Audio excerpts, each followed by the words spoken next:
We also got to talk about some economic data. The U.S. GDP increased at an annual rate of 2.6% in the fourth quarter of 2022. That figure is adjusted for inflation, or known as real GDP. The reading comes ahead of the Fed's preferred inflation gauge tomorrow. That's core PCE. All of this coming as bond king Jeffrey Gundlach warned earlier this week it's only a matter of months before the U.S. tips into a recession.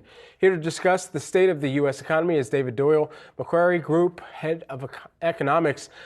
David, it seemed like it's been only a matter of months until we tip into a recession for several months, if not a full year now at this point. So, if it does and when it does happen, how shallow, mild, severe a recession should we be bracing for now that the calls are getting a little bit louder?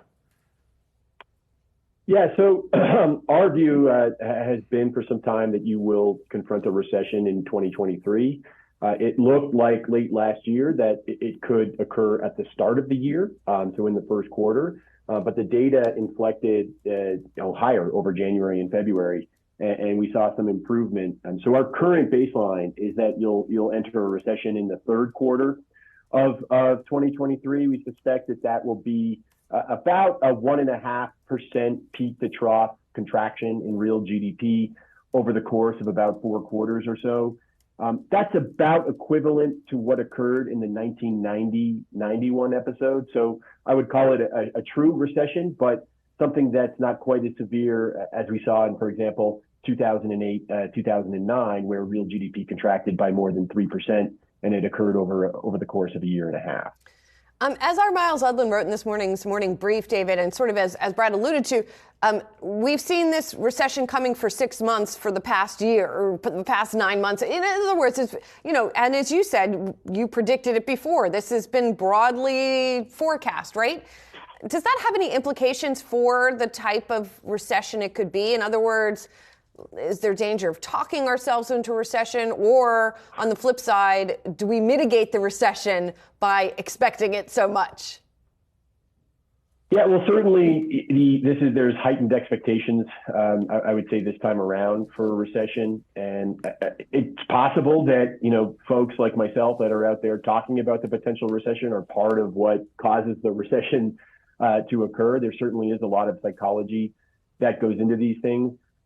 We've seen weakness broadly across the data. So here at Macquarie, we have a suite of leading indicators that we follow and track that give us a gauge or a guide as to whether or not we should be fearful of recession.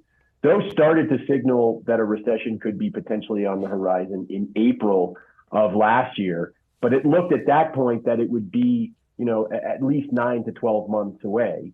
And what's happened is that what we haven't seen yet is the spillover into the labor market that has historically occurred at this point in time. We still suspect that it's on the horizon, that it's coming. You still see signs of that beneath the surface in the labor market data, but there's still a range of outcomes, right? So it could be that the recession that we're looking for starts in the second quarter. It could be in the fourth quarter, but our base case right now is the third quarter of 2023. And that's where the data in aggregate point us towards as being the most likely starting point. Well, but wouldn't that assume that you see not only within the employment situation, not only a wave of even more headcount reductions across companies and across industries, but on the other side, a wave of the open positions also being retracted at the same time, because that would be the true tightening there on the employment situation front.